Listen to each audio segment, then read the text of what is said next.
Hello, English learners. Welcome back to Best English Podcast.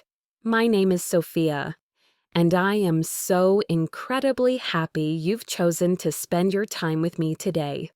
Whether you're on your morning walk, cooking a meal, or just finding a quiet moment for yourself in a busy day, I want you to know that this time is a powerful investment in the person you are becoming.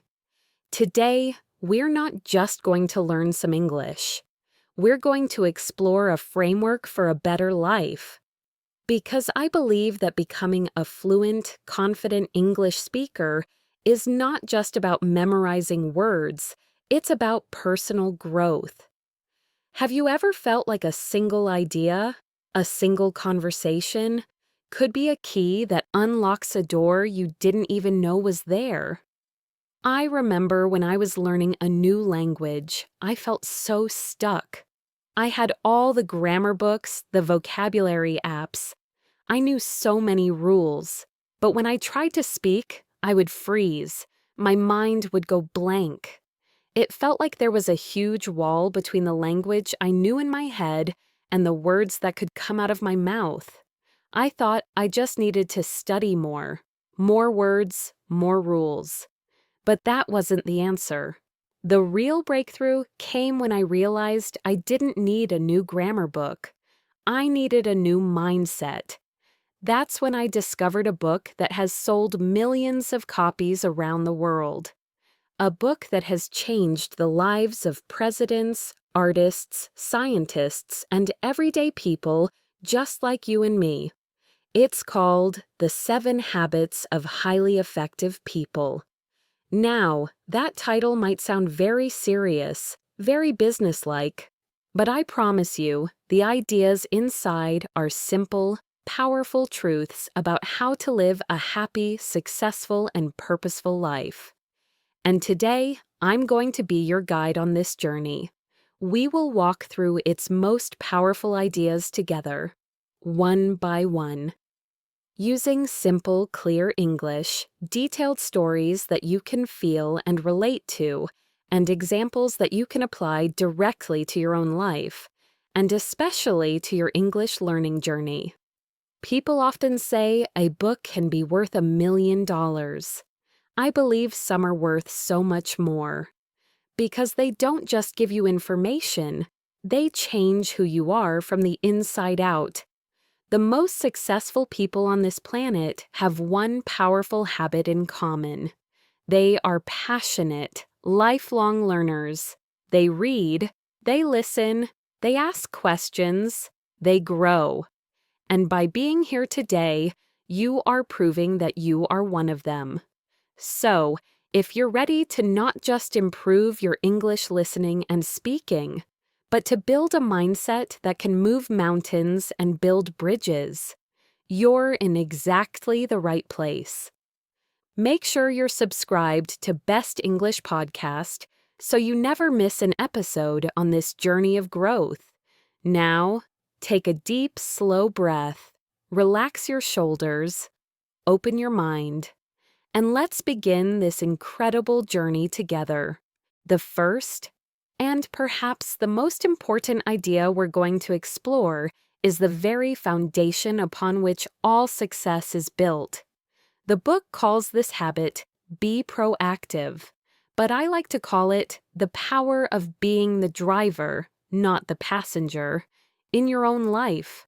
Imagine your life as a car. Many people go through life as passengers. They sit in the back seat.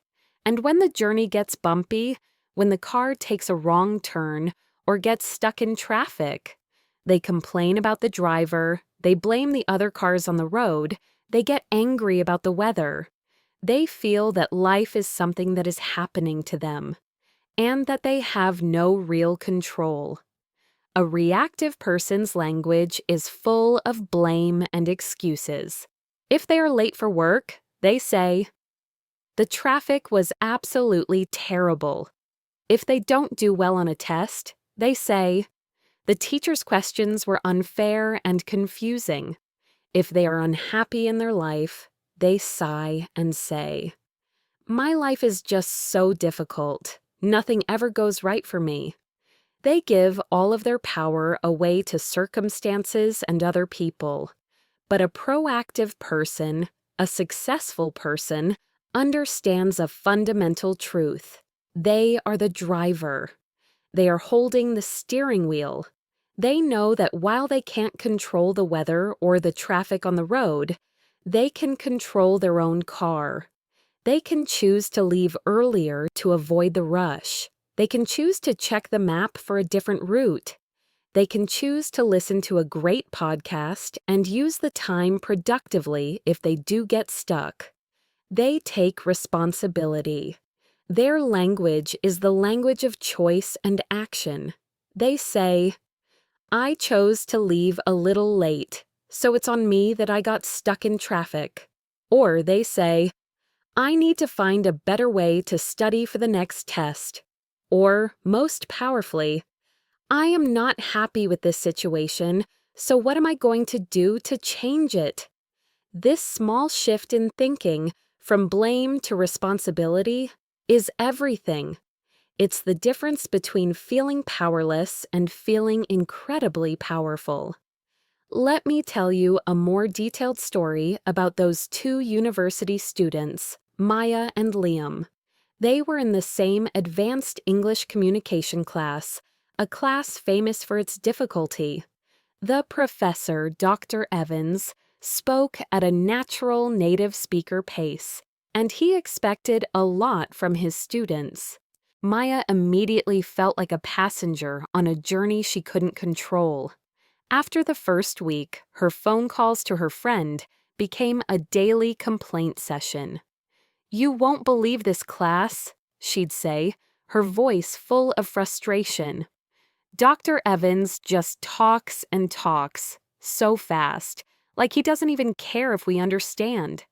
And the study group he assigned me to is a joke. Two of the people never show up, and the other one just looks at her phone the whole time. It's totally unfair. I'm going to fail, and it won't even be my fault. At night, she would scroll through social media, seeing photos of other students who seemed to be having an easy, fun time at university. A bitter feeling of jealousy would wash over her. It felt like everyone else had a better car, a smoother road. When she got a low grade on her first assignment, she felt a wave of anger and despair. She closed her book and spent the rest of the evening watching TV, feeling like a victim of her circumstances. Liam, sitting in the very same classroom, felt the same pressure. He too found Dr. Evans difficult to understand. But his internal conversation was completely different. He decided to be the driver. After that first challenging lecture, he stayed behind. He felt a knot of nervousness in his stomach as he approached the professor's desk, but he took a deep breath. Dr. Evans, he began, I'm really excited about this class, but I find your speaking pace a bit fast. It's a great challenge. Would you mind if I recorded the audio of your lectures to review them later? Dr. Evans smiled, impressed by his initiative. Of course, Liam. That's a very proactive approach. So every evening, Liam would spend 45 minutes reviewing the lecture.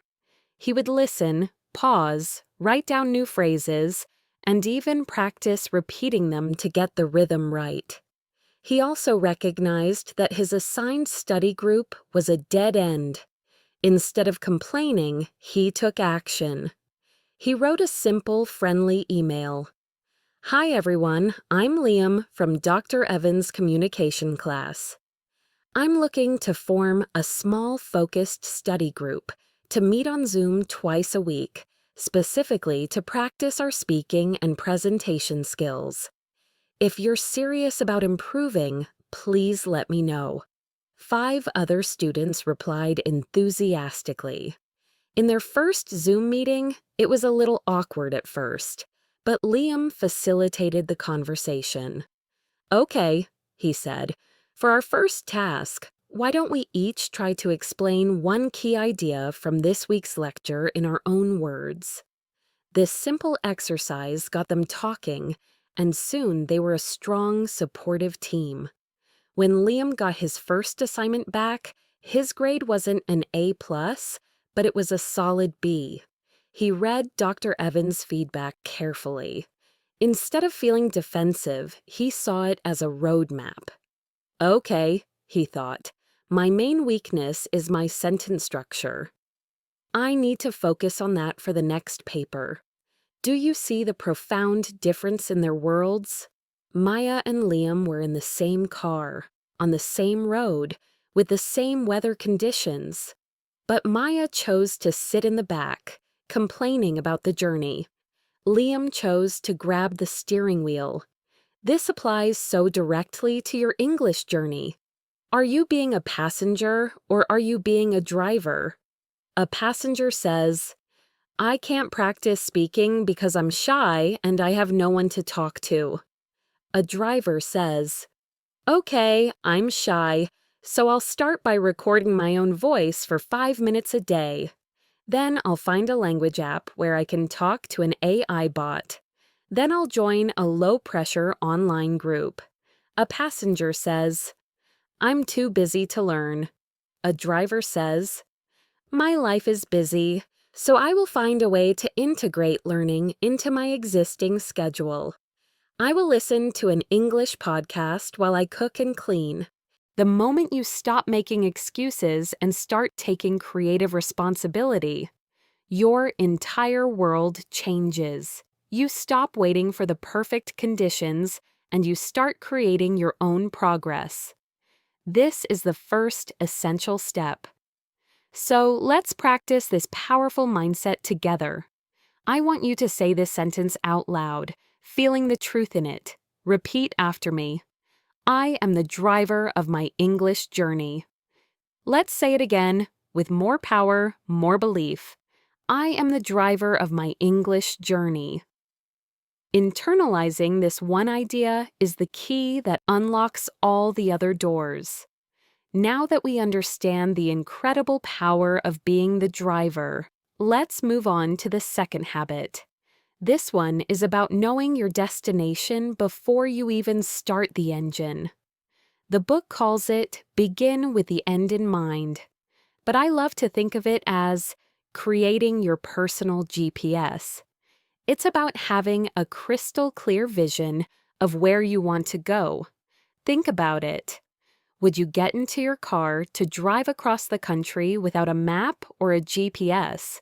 You'd just be wasting fuel, driving aimlessly. You need a destination to guide all of your turns and decisions. So many people live their lives without a destination. They drift. They take whatever job comes along, follow whatever path seems easiest, and wake up 10 years later wondering, how did I get here? This isn't where I wanted to be. They were busy driving, but they never programmed their destination. This habit teaches us a profound concept. Everything is created twice. First, it's a mental creation, and second, it's a physical creation. Before an architect can build a magnificent skyscraper, they must first create a detailed blueprint. That blueprint, the mental creation, guides every single piece of steel and glass in the physical creation. In the same way, before you can build a successful life or become a fluent English speaker, you must first create a clear, vivid blueprint in your mind. Let me share a deeper story about a young woman named Chloe. Chloe worked in a sterile gray office cubicle, entering data into spreadsheets all day. Every evening she would come home feeling drained and empty. She knew she wanted more from life, but more was a vague, fuzzy dream.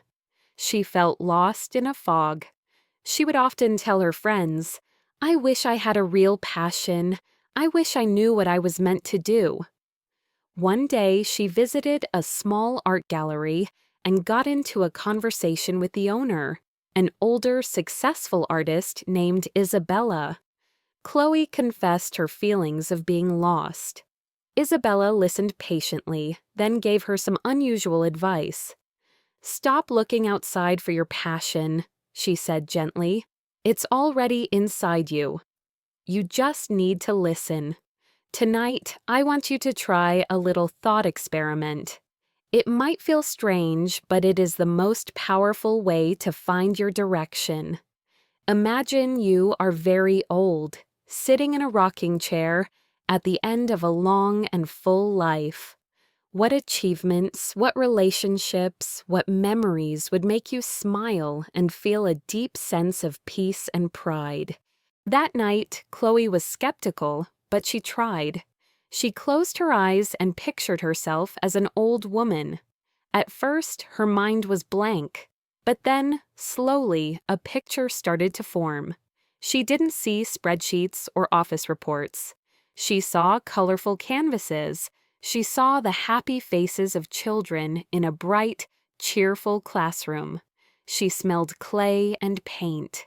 She felt the joy of creating something beautiful with her own hands and the fulfillment of teaching that skill to others. The vision was so clear, so real, that it brought tears to her eyes. She grabbed a journal and started writing frantically. "I want to be a painter. No, more than that. I want to be an art teacher for children. I want to help them discover their own creativity." That was it. That was the blueprint. That was her personal GPS being programmed. From that moment forward, her life had a direction. The fog lifted. Her daily decisions became simple. She immediately researched and enrolled in a weekend pottery class. She started sketching every evening instead of watching TV.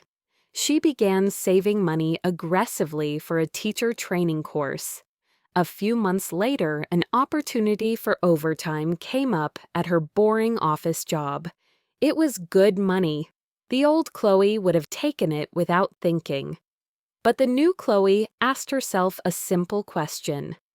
Does this move me closer to my destination? The answer was no. The overtime would leave her too exhausted for her weekend pottery class. She politely declined the offer.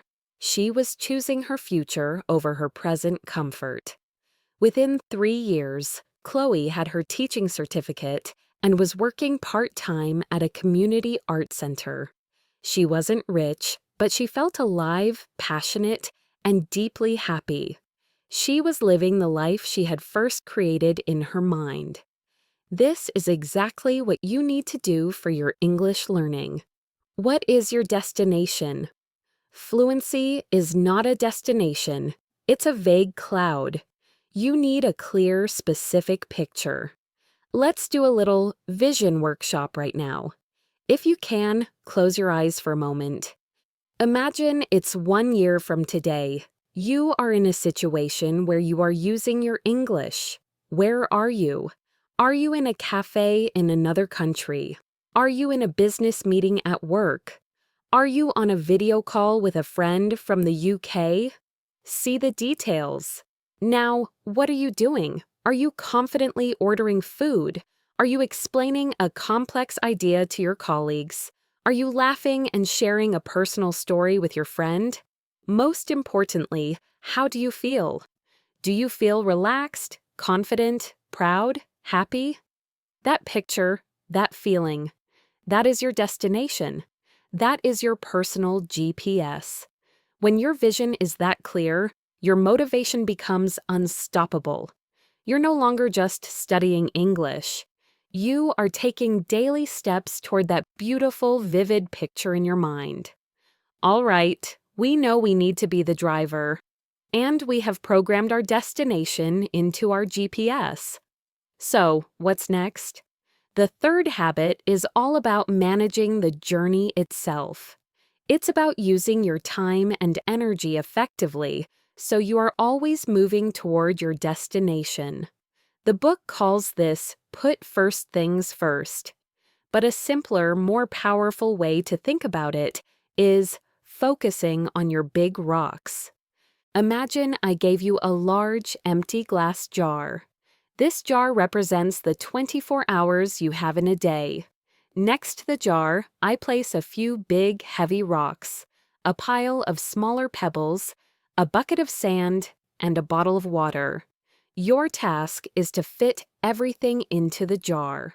If you start by pouring in the sand, the mindless scrolling, the distractions, and then add the pebbles, the small daily tasks and interruptions, you'll quickly find there's no room left for the big rocks. They just won't fit, no matter how hard you try. But if you are wise, you will put the big rocks in the jar first. What are these big rocks? They are your most important priorities, the things that are not urgent but are incredibly important for your long-term vision. These are things like your health, exercise and healthy eating, your key relationships, quality time with loved ones, and your personal growth, working on your most important goals, like your English fluency.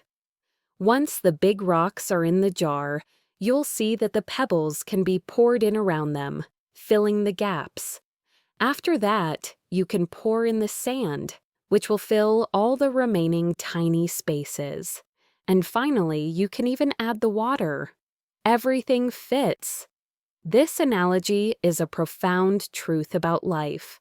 The problem is, most people fill their lives with sand and water first. They wake up, and their hand instinctively reaches for their phone. They are immediately pulled into a world of sand, notifications, emails, social media feeds. Their entire day becomes a reaction to small, urgent things. The phone rings, urgent. A colleague asks a question, urgent. A new notification pops up, urgent. They're busy all day long, running from one small task to another. By the end of the day, they feel completely exhausted, but they look back and realize they made zero progress on their big rocks. They didn't exercise. They didn't have a meaningful conversation with their family. They didn't practice their English. Their jar is full, but it's full of sand. Highly effective people build their day around their big rocks. They understand the critical difference between what is urgent and what is important. The tragedy of life is that most of the truly important things are not urgent. Your dream of speaking fluent English will not ring like an alarm clock. Your physical health will not send you a high-priority email. Your relationships will not buzz in your pocket. Because they are not urgent, they are easy to postpone. I'll practice my English tomorrow. I'll start exercising next week. And tomorrow never comes. Let's look at the story of Ben, a student trying to learn English while also working a part-time job. Ben's jar was overflowing with sand. His day was a chaotic mess of reactions.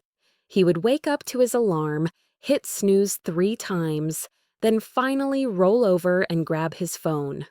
30 minutes of scrolling through funny videos and other people's perfect lives would pass in a flash. He'd rush to get ready, grabbing a sugary snack for breakfast. During his designated study time, his phone would lie on the desk, a constant source of distraction.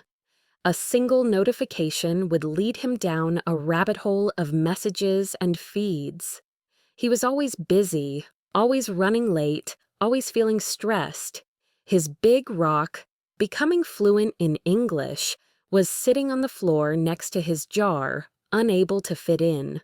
One day, his frustration peaked.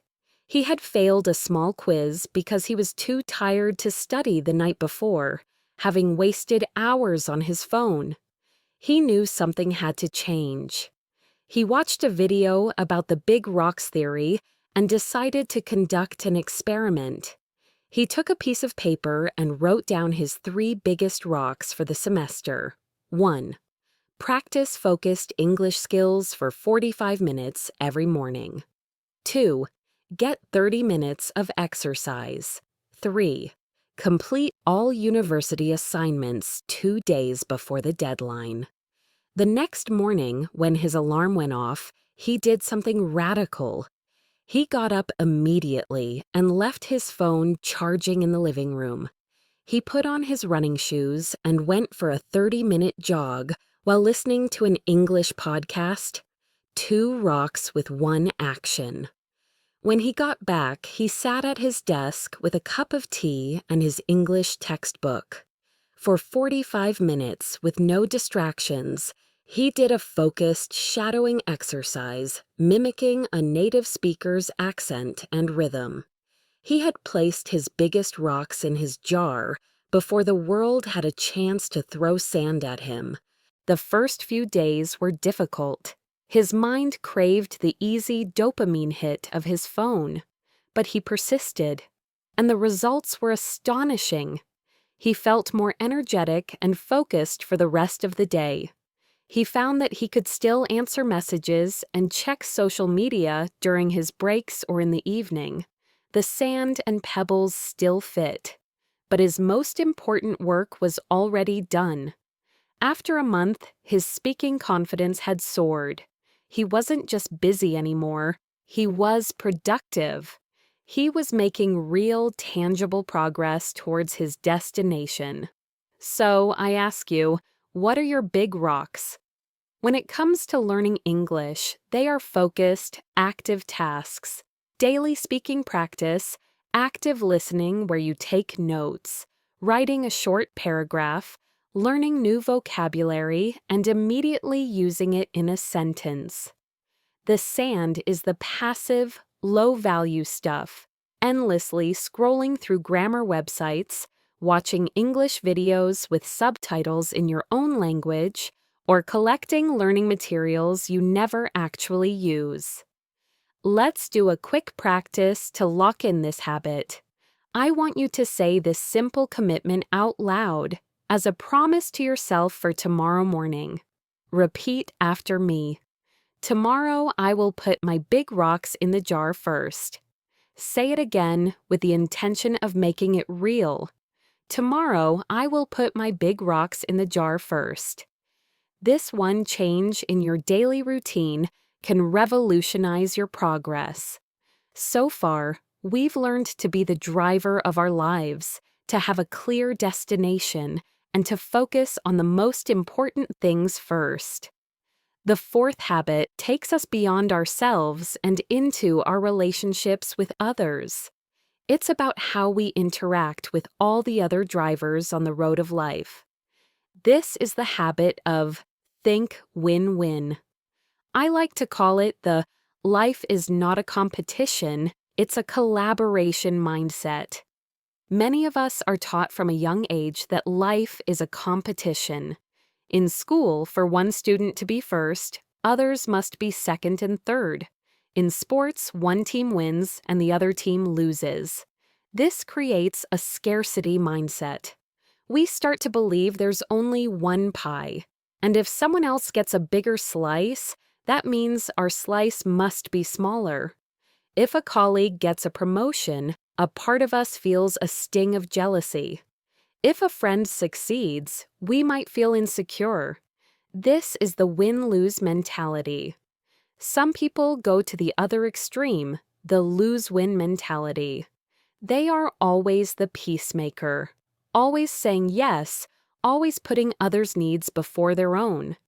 They let people take advantage of them because they think that to be a nice person, they have to lose so someone else can win.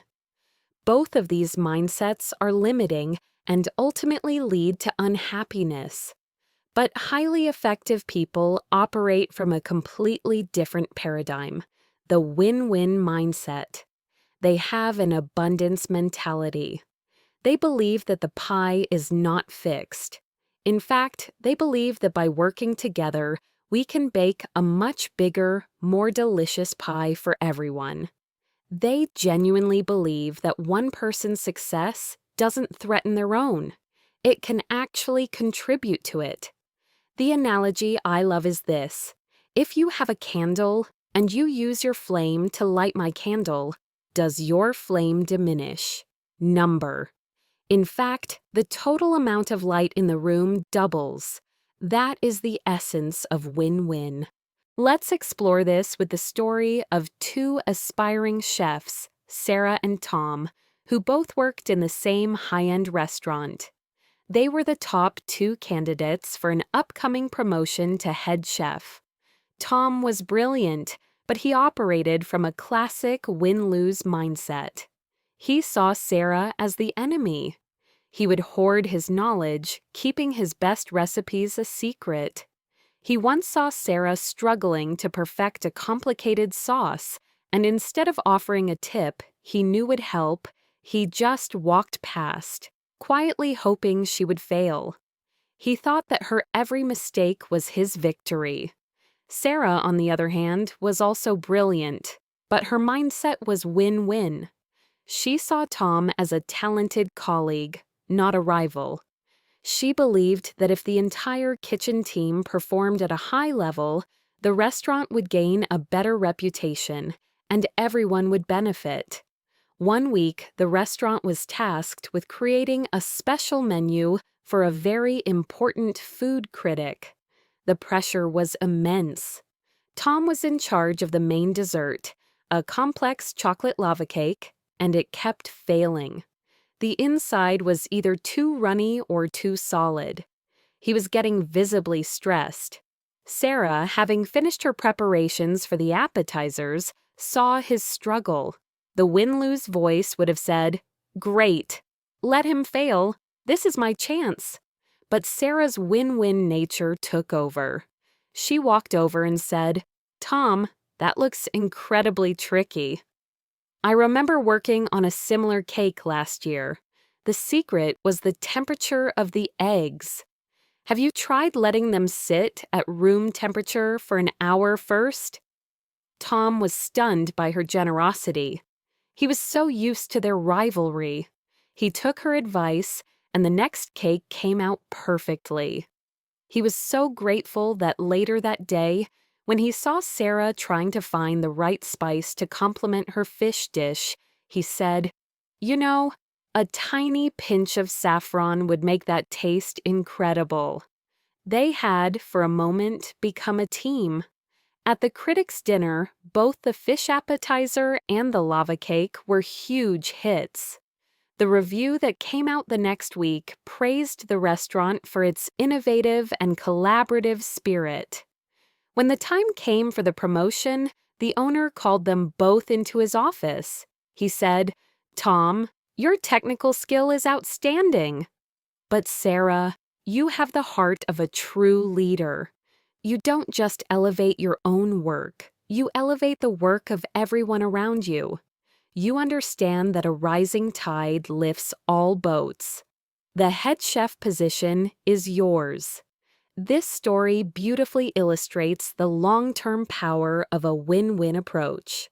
Tom's win-lose thinking created a toxic, stressful environment. Sarah's win-win mindset built trust, created a better outcome for everyone, and demonstrated true leadership. How does this apply to your English learning? It's about seeing your fellow learners as collaborators, not competitors. If you find a fantastic YouTube channel for learning idioms, share the link in your class WhatsApp group. When you're practicing with a language exchange partner, don't just use them for your speaking practice. Be genuinely curious about their language and culture. Invest in their success as much as your own. This generous, abundant mindset will attract more opportunities and more supportive people into your life. You will learn faster in a positive environment than you ever could in a competitive one. Let's practice a simple win-win phrase that can transform a competitive situation into a collaborative one. Repeat after me. Your success is an inspiration to me. How can we help each other grow? It's a powerful statement that replaces jealousy with admiration and cooperation. Try it one more time. Your success is an inspiration to me. How can we help each other grow? Adopting this mindset will not only accelerate your learning, but will also build powerful, lasting relationships. We have now arrived at the fifth and perhaps most profound habit for improving communication. This habit can transform your relationships, deepen your connections, and dramatically improve your ability to understand and be understood in any language. The habit is, seek first to understand, then to be understood. I call this the life-changing art of deep listening. This might sound obvious, but it's one of the rarest skills in the modern world. Think about the last conversation you had. When the other person was talking, what were you really doing? Were you hanging on their every word, trying to see the world from their perspective? Or were you busy in your own head, waiting for them to take a breath so you could jump in with your own story, your own opinion, your own brilliant piece of advice? Most of us listen with the intent to reply, not with the intent to understand. We filter everything someone says through our own experiences and judgments. The book uses a brilliant analogy. Imagine you go to an optometrist for eye problems. You tell them, "I've been having trouble seeing clearly." Before doing any tests, the optometrist takes off his own glasses, hands them to you, and says, "Here, try these. They've worked perfectly for me for years." You put them on, and of course, they make your vision even worse. "This is terrible," you say. "I can't see a thing." But the optometrist insists, "Well, they work for me." You must not be trying hard enough. It's an absurd situation, right? We would never trust a professional who prescribes a solution before diagnosing the problem. Yet, we do this every single day in our conversations. A friend comes to us and says, "I'm so stressed about my job." We immediately take off our own metaphorical glasses and hand them over. "You should quit. I quit my job once and it was the best thing I ever did." Or, "You just need to be more organized." Here's what you should do. We prescribe our own solutions without taking the time to truly diagnose their unique situation and feelings. As a result, the person doesn't feel understood, they feel dismissed. Highly effective people practice what's called empathic listening. This isn't just hearing the words. It's about listening with your eyes and your heart. It's about paying attention to their tone of voice, their body language, and trying to understand the emotion behind the words.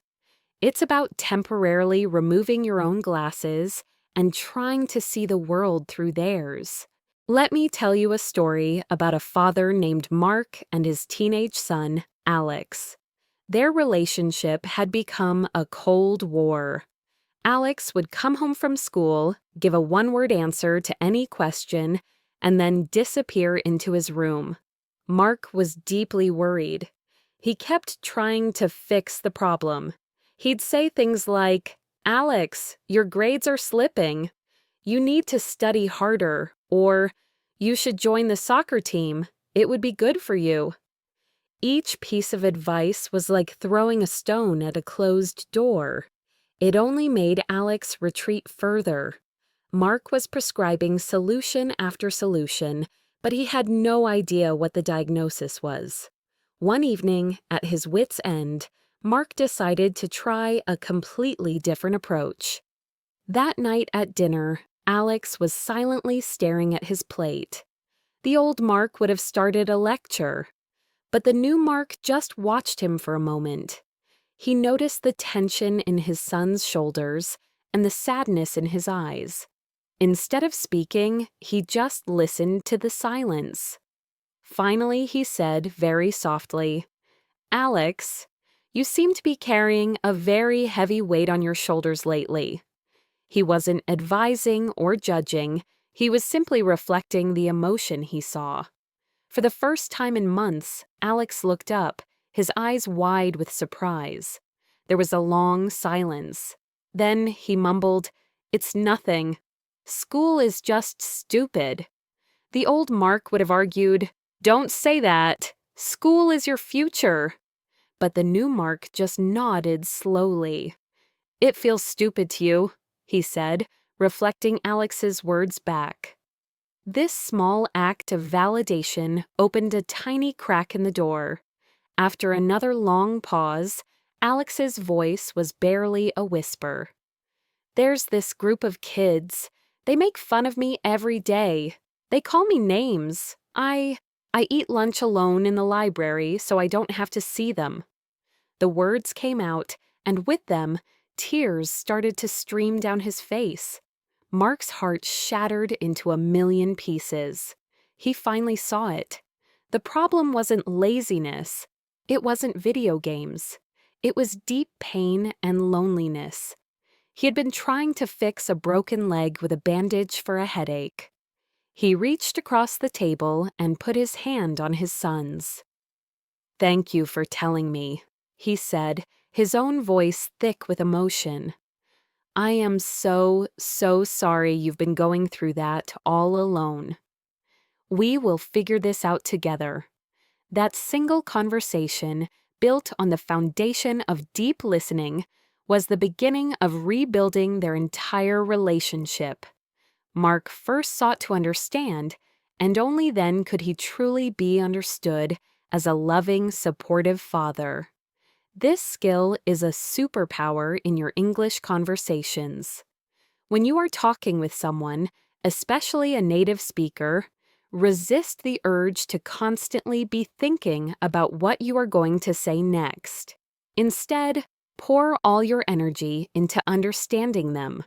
Listen to their word choices. Listen to their intonation. Are they excited? Are they tired?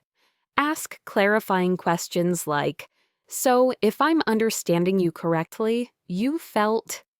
When you make someone feel truly heard and understood, a magical connection is formed. They will speak more slowly for you. They will be more patient with your mistakes. And you will learn the language on a much deeper, more human level. Let's practice a simple phrase that will instantly make you a better listener. Repeat after me. That sounds really important to you.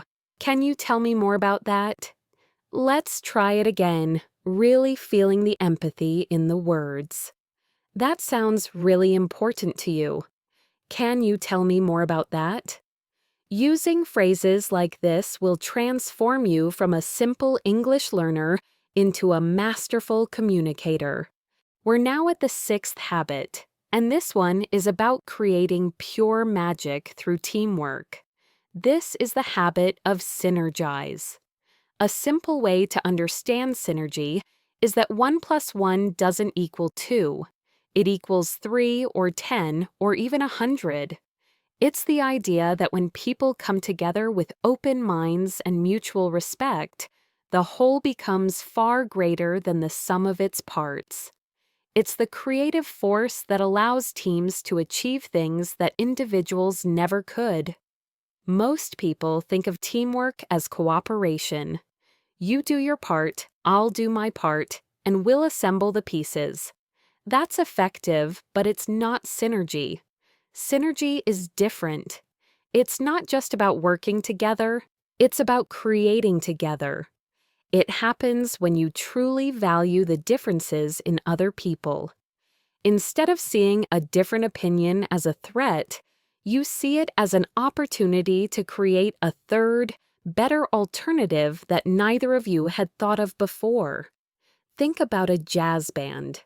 Each musician is a master of their own instrument.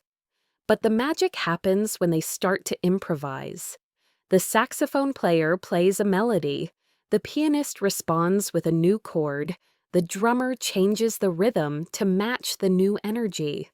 They are listening to each other, building on each other's ideas, creating something new and exciting in that very moment.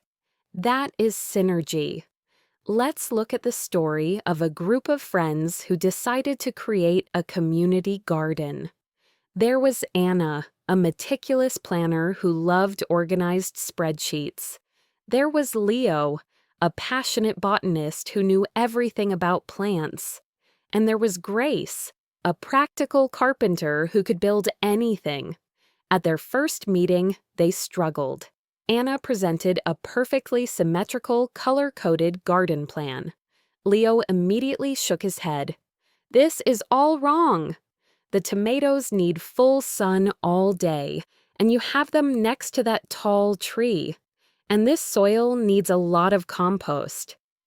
Grace looked at Anna's complex designs for raised garden beds and said, "This is beautiful, Anna, but we don't have the budget or the time to build something so elaborate."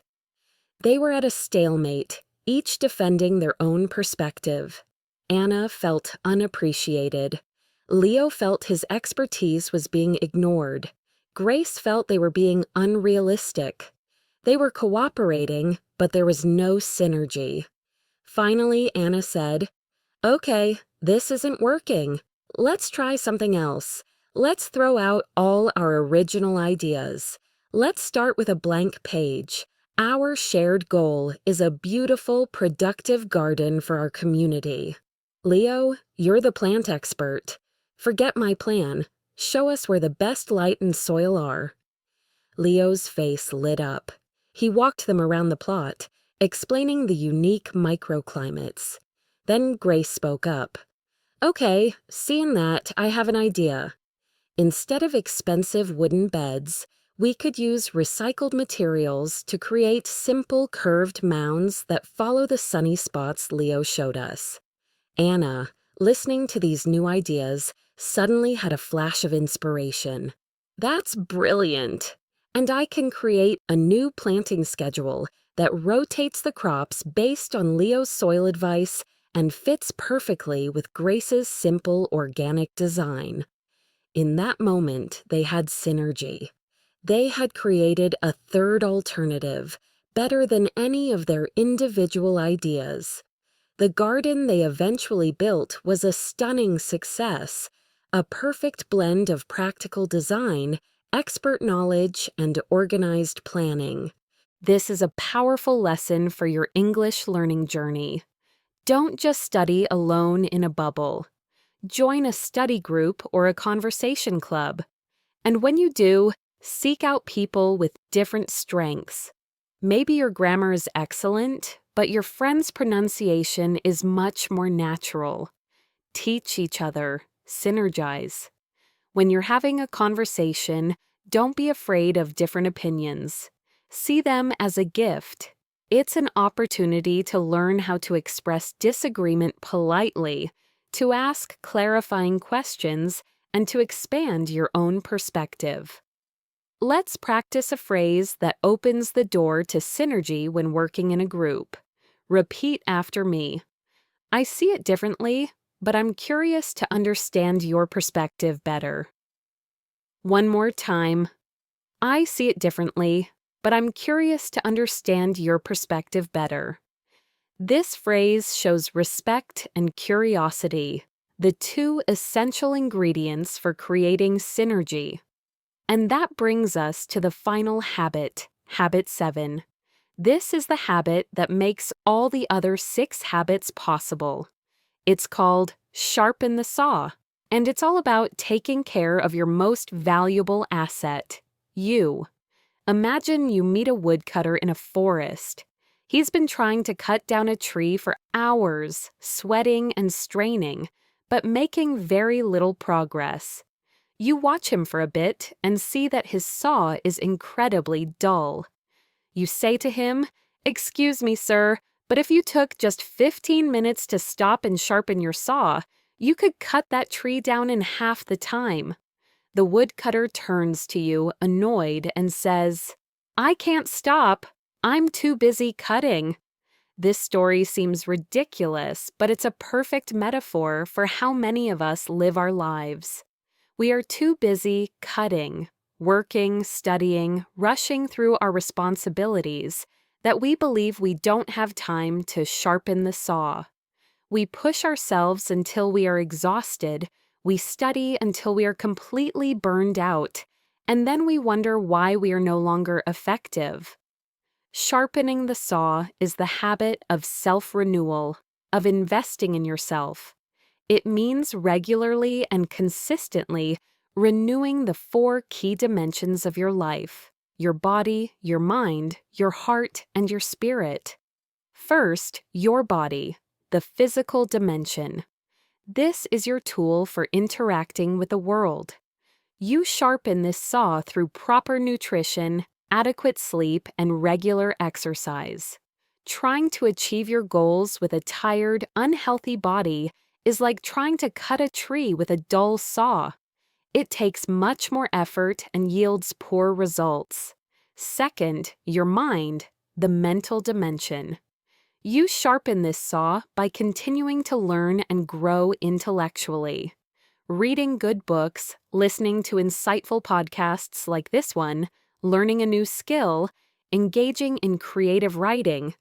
These activities keep your mind sharp, curious, and adaptable.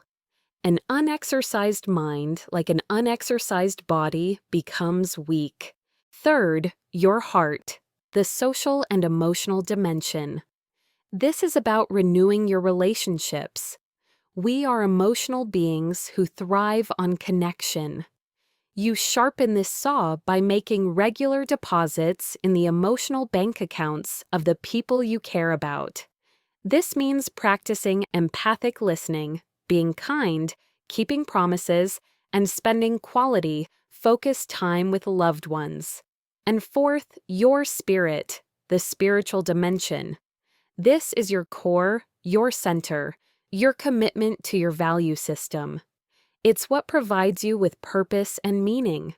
You sharpen this saw through activities like meditation, prayer, spending time in nature, listening to inspiring music, or writing in a journal. It's about taking quiet time to connect with your deepest self. Let's look at the story of Isabella, a brilliant software developer who was on the fast track to burnout. She worked 14-hour days, fueled by caffeine and sugar. She told herself she was too busy to exercise, too tired to read anything but work emails, and had no time for her friends. Her saw wasn't just dull, it was rusting. She started making careless coding mistakes. Her creativity vanished, and she felt a constant, low-level anxiety. One weekend, she was so exhausted she couldn't get out of bed. That was her wake-up call. She realized she couldn't continue living like a machine. She created a sharpen the saw plan. She started incredibly small. She committed to a 20-minute walk every morning while listening to music instead of checking emails, physical, spiritual. She put a novel on her bedside table and read for just 15 minutes before sleep, mental. She scheduled a 30-minute video call with her sister every Saturday, no matter what, emotional. At first, her busy mind screamed at her that she was wasting precious time. But she stuck with it. After a few weeks, the transformation was miraculous. She had more energy, her mind was clearer, and she felt a renewed sense of happiness. And the most surprising part? Her productivity at work skyrocketed.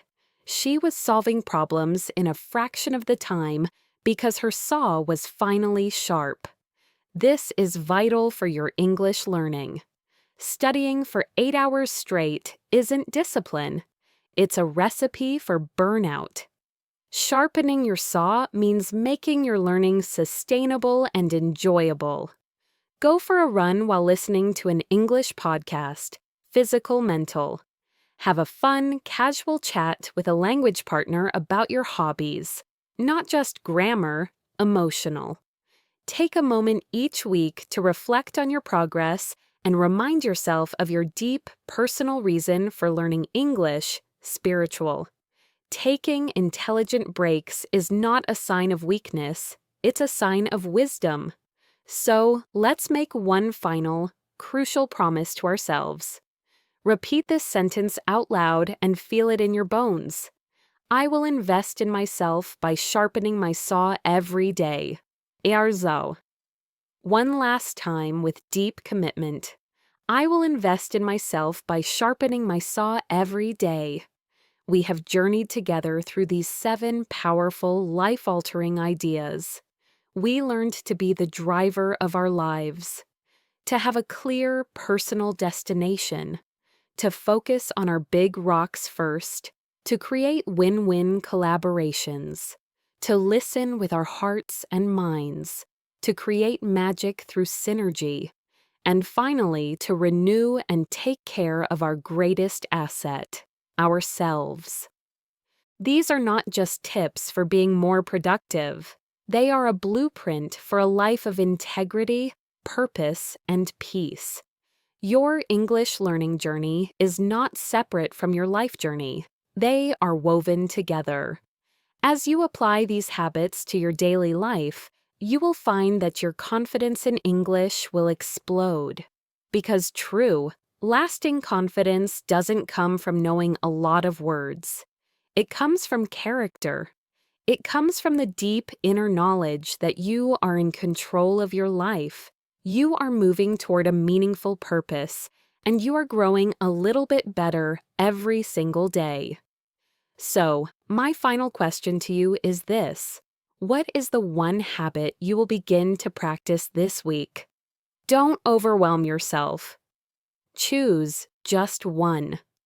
Maybe it's being proactive and finally finding that online conversation partner. Maybe it's taking 30 minutes to create a clear vision for your English fluency. Or maybe it's simply the promise to take a 20-minute walk each day to sharpen your saw. Whatever it is, I want you to commit to it. Thank you so much for joining me on Best English Podcast today. If this episode has sparked something in you, please share it with a friend who might need to hear it. And please leave a comment below telling me the one habit you are committing to this week. I read every single one. Until next time, keep learning, keep growing, and remember that you are the driver. You have the power to create a truly extraordinary life. Take care.